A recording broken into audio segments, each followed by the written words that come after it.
como ser humano, sino por lo que Dios lo escoge para que represente. Y entonces David anuncia de que Dios lo había llevado a él a la casa del banquete. Por eso hago la claridad ahorita cuando decía el maná.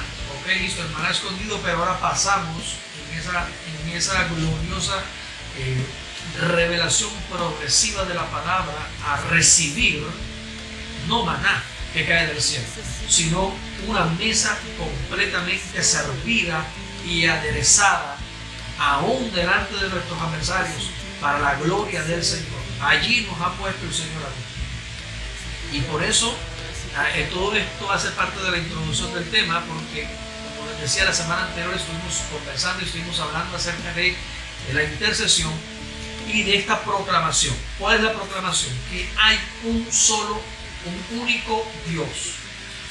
Hay un único Dios y un único mediador entre Dios y los hombres, y este es Jesucristo, Jesús el Mesías, quien se dio a sí mismo en rescate por todos nosotros. Esa es la proclamación del Evangelio.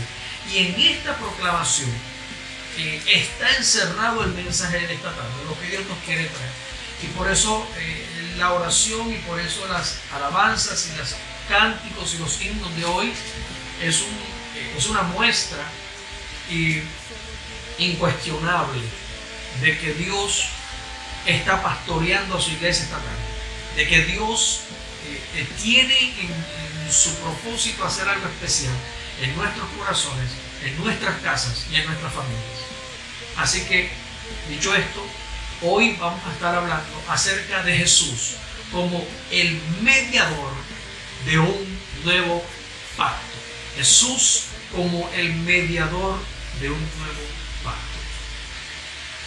Siempre lo decimos, lo comentamos, decimos que Él es el mediador, decimos que es el nuevo pacto, pero muchas veces no alcanzamos a comprender la magnitud, el significado, lo que implica decir que Él es el mediador de un nuevo pacto. Entonces, estamos ubicados en 1 Timoteo capítulo 2, versos 5 al 6. 1 Timoteo capítulo 2, versículo del 5 al 6. Estamos ubicados allí. Esa es la cita que leímos la semana anterior. Y en el último versículo está la proclamación, lo que he comentado ahorita, porque hay un único Dios y un solo mediador entre Dios y los hombres, y ese mediador es Cristo, es el Mesías, es Jesús, quien se dio a sí mismo en rescate por todos nosotros y que fue, dice la Escritura, testificado o anunciado en su debido tiempo. Esta es la razón por la que hay que, reitero, orar e interceder. Pero eso ya lo vimos la semana anterior. Entonces, en términos simples, el mensaje global del Evangelio, lo que significa el Evangelio en términos simples y sencillos, es esto que acabamos de decir. Esta es la proclamación. ¿Cuál es el mensaje central, único y total del Evangelio? Que hay, ahora se lo puede repetir conmigo ahí en su casa, hay un único Dios y hay un solo mediador entre Dios y los hombres, el Mesías, el que se dio a sí mismo en rescate por cada uno de nosotros. Esa es la verdad absoluta del Evangelio y la cual debe ser proclamada en su debido tiempo. Nosotros como iglesia, así como lo hicieron los apóstoles en su tiempo, nos debemos encargar de proclamar esta verdad, de que hay un único Dios y hay un único mediador entre Dios y los hombres, y es Jesús. El apóstol Pablo, cuando hace esta mención de este pasaje, el apóstol Pablo, él de manera muy hermosa, de manera muy particular, muy tremenda, introduce la doctrina de esa naturaleza y de esa esencia única de nuestro Dios. Por eso dice, hay un único Dios. porque no hay varios, hay uno solo. Hay un único Dios y un único mediador. Para nosotros la palabra único de pronto no significa o no tiene la trascendencia de lo que significa en el griego, pero lo que quiere decir ahí es que no hay otro, solamente uno, no hay otro igual a él. Y ese único Dios está proclamado en este versículo cuando dice hay un único Dios. Entonces habla de esa naturaleza única e indivisible de nuestro Dios. Y dice, y continúa diciendo, y un único mediador, porque no hay otro. Solamente hay un mediador, y allí dice es Jesús el Mesías, y presenta de manera maravillosa también en esa unicidad del Señor que es indivisible. Quiero que usted me entienda que no estoy hablando de una cosa distinta, sino tratando de explicar en castellano lo que significan estas palabras. De que no hay 2, 3, 4, 5, 6, 7, 8, 10. No, es un único Dios. ¿Sí? ¿Estoy siendo claro? Es un único Dios que entonces se manifiesta en carne. Un único Dios que viene y se manifiesta en carne, como dice 1 Timoteo 3:16, porque es indiscutible o de manera incontroversial el misterio de la piedad. Ese único Dios, si lo recuerdas, tú estás conmigo, 1 Timoteo 3:16, ese único Dios, ese único Dios que habla Pablo aquí en la proclamación, hay un único Dios, ese único Dios se manifestó en carne. Es maravilloso.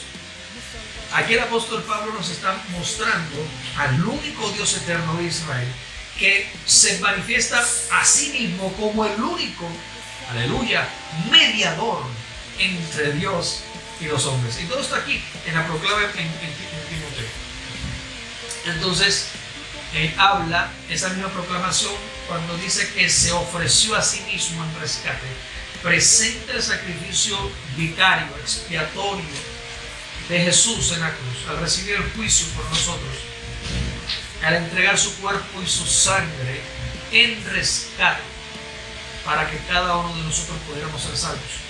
Esto tiene que ser predicado en toda nación por la iglesia. Esta explicación que da el apóstol Pablo acerca del Evangelio ubica entonces a Jesús en una posición única. ¿Cuál es esa posición? Que dice que Él es el único mediador. Es el único mediador entre Dios y los hombres. Entonces hay que hacer la diferencia. Ahora, ¿cuál es la diferencia que hay que hacer? Una cosa es ser mediador y otra cosa es ser intercesor. Porque generalmente la mayoría de las personas asume que ser mediador y ser intercesor es lo mismo, y no lo es. Son dos misterios, dos ministerios completamente diferentes: el ser mediador y el ser intercesor. Ahora mire bien lo que le voy a decir, estas particularidades. ¿El mediador qué es? Mediador, usted ya tiene el significado de intercesor porque ya lo vimos la semana anterior. Pero mediador, ¿qué significa? Mediador significa alguien que va en medio de dos partes. Dice, bueno, ¿eso es intercesor? Alguien que se pone en medio de dos partes. Pero ¿cuál es el propósito del mediador? A diferencia del intercesor, el intercesor también se coloca entre las dos partes. El intercesor, ¿qué hace? Pide a favor de la parte que está caída. Pide el favor en nombre de otro. Ese es el intercesor. Pero el mediador se coloca en medio de las dos partes con el propósito de servir como un árbitro y de servir como aquella persona que se coloca en medio de las dos para reconciliar a las dos partes. Entonces el mediador es el que viene a traer reconciliación y a poner a las dos partes en paz. Mira la diferencia entre el intercesor y el mediador. El intercesor no tiene la capacidad de reconciliar. el intercesor solamente pide a favor de otro, pero el mediador es el que hace el trabajo de unir las dos partes, de en paz, unirlas en paz y de manera completamente perfecta. Esta palabra mediador, búscalo por favor en Gálatas capítulo 3, versículo 19. Gálatas capítulo 3, versículo 19, le voy a pedir a mi hija Karina, o mi esposa, que me ayude con la lectura. Gálatas capítulo 3, verso 19. Cualquiera de las dos, o de pronto si Rafael ya la tiene, puede levantar la mano, orientar el micrófono. Gálatas capítulo 3, versículo 19.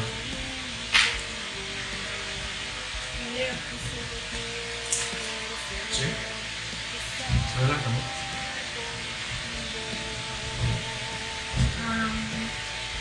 ¿Para qué entonces la ley fue añadida por causa de las transgresiones hasta que viniera la simiente a la cual ha sido hecha la promesa, que fue promulgada por medio de ángeles en mano de un mediador? Aquí miramos entonces, gracias. Aquí miramos algo especial, y es que en Gálatas 3:19 está hablando de un pacto que fue dado a través de un mediador también. ¿A quién se refiere? Pues se está refiriendo a Moisés. Gálatas 3:19 se refiere al pacto de la ley que fue entregado por Dios a través de un mediador, y este mediador es Moisés. Y el propósito que Dios tuvo con Moisés fue entregarle su ley, sus estatutos, sus ordenanzas a Dios. Y Moisés lo hizo, pero oiga bien, no lo hizo solo. Moisés no lo pudo hacer solo. Él lo hizo con la ayuda de ángeles que estuvieron con él para poder traer, gracias a esa asistencia angelical, el pacto del cual era mediador, el pacto de la ley. Cuando esta palabra mediador se usa en referencia a Cristo, en referencia a Jesús, habla del cumplimiento de la salvación que Él entrega a través de su sacrificio en la cruz del Calvario. Habla del cumplimiento, reitero, de la salvación que Él entrega a través de Jesús, a través de su sacrificio en la cruz del Calvario. Entonces, cuando el Señor se presenta a sí mismo como mediador, por eso la palabra mediador se le aplica a Él, y Él está entregando su vida, está entregando su sacrificio, su sangre entera, las está entregando, las está impartiendo, porque Él es el que cumple completamente la mediación del nuevo pacto. A diferencia de Moisés, Moisés no era capaz de hacerlo por sí mismo y necesitó la intervención angelical, necesitó la intervención divina para poderlo hacer. Ahora, a través de esa manifestación de Cristo Jesús, a través de esa mediación de Cristo Jesús, todos nuestros pecados fueron quitados. Primera de Timoteo capítulo 2, verso 5. Todos nuestros pecados son quitados y Él es el mediador de un nuevo pacto. La palabra, para los que están anotando, mediador, en la concordancia es la número 3316. La 3316 es la palabra mediador en la concordancia y tiene el significado que ya acabo de decir. Entonces, la escritura dice, la palabra del Señor dice, que el mediador que está entre Dios y los hombres es un único mediador. No hay dos, no hay tres. Hay un único mediador, y ese mediador es el Mesías, Jesús. Él es el mediador. Y Él, lógicamente, como dice el libro de Hebreos, es mucho más grande que cualquier ángel. Es mucho más grande que cualquier mensajero celestial. Jesús es el que administra por sí mismo la llegada y el cumplimiento de un nuevo pacto entre Dios, el único Dios,